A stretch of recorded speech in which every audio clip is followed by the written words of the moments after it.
मला इंस्टाग्रामवरती खूप जणांचे मेसेज येत होते की ताई तुम्ही रेड वेल्वेट केक कसा बनवता. तर म्हटलं चला बघूया की मी रेड वेल्वेट केक कसा बनवते. तर मी इथे व्हॅनिला प्रेमिक्स घेतलेला आहे 180 ग्रॅम. मी हाफ के जीसाठी तेवढंच यूज करते.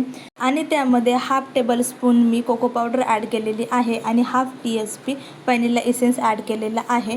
आणि नंतर त्याच्यामध्ये मी हा रेड कलर टाकलेला आहे. स्पूनवर सुद्धा मेजरमेंट आहे, तिथे सुद्धा तुम्ही बघू शकता. त्यानंतर इथे मी ऑइल ॲड केलेलं आहे. त्यानंतर हा माझा मेजरमेंटचा कप आहे, यानेच मी पाणी मोजून घेते प्रत्येक केकसाठी.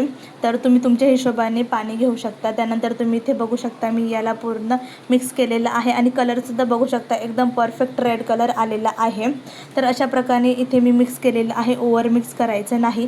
आणि मिक्स केल्यावर इथे मी 6 इंचचा टीन घेतलेला आहे, त्याला मी हे बटर पेपर लावलेलं आहे आणि हे बॅटर त्याच्यामध्ये ओतलेलं आहे. आणि जो बटर पेपर तुम्ही इथे बघत आहे तो खरंच खूप भारी आहे. त्याला ना तेलाची गरज आहे ना कशाचीच गरज आहे. डायरेक्ट त्याला सर्कलमध्ये कट करायचा आणि टीनमध्ये टाकायचं, त्याला काहीच लावायची गरज नाही आहे. आणि हा मी मिशोवरून मागवलेला आहे. तर ते कसं आहे मी नेक्स्ट व्हिडिओमध्ये तुम्हाला दाखवेल. आणि त्यानंतर मी असं टॅप करून घेतलेलं आहे. टॅप केल्यानंतर इथे मी गॅसवर टोप ठेवलेला होता, त्याच्यामध्ये मी 30 मिनिट्ससाठी हा केक बेक करायला ठेवलेला होता. आणि त्याच्यानंतर तुम्ही बघू शकता इथे एकदम क्लीन टूथपिक आलेली आहे आपली, म्हणजे केक आपला एकदम परफेक्ट बेक झालेला आहे आणि कुठे क्रॅकसुद्धा गेलेले नाही आणि स्पॉन्ज एकदम परफेक्ट झालेला आहे. आणि कलरसुद्धा बघू शकता तुम्ही किती परफेक्ट आलेला आहे.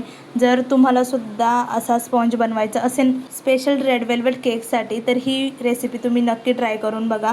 आणि याच्या नेक्स्ट व्हिडिओमध्ये मी फ्रोस्टिंगचा व्हिडिओ शेअर करणार आहे, तर चॅनलला फॉलो करा. भेटूया नेक्स्ट व्हिडिओमध्ये.